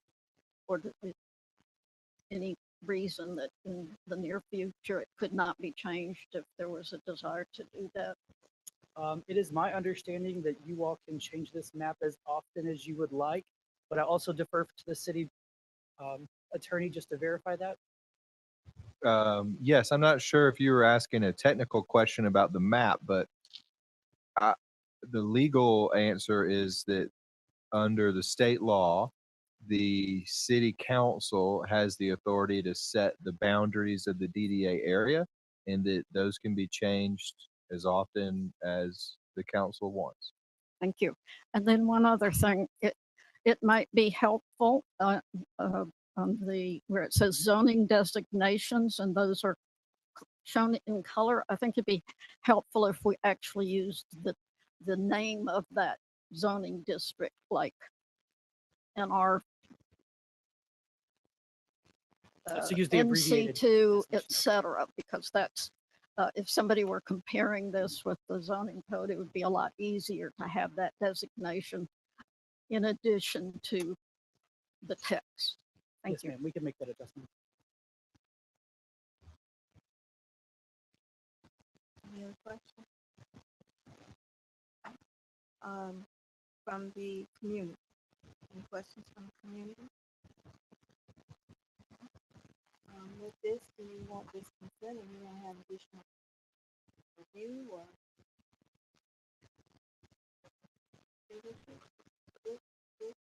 Councilwoman Bell, you okay? No, no consent. Okay, all right. No problem. So this will not be a consent, okay? Anything else? With that, I'll take a move to adjourn. Move we adjourn. Is there a second? Second. It's been properly moved and second that we adjourn the meeting. All in favor say aye. Aye. Okay, motion passed. Meeting is adjourned.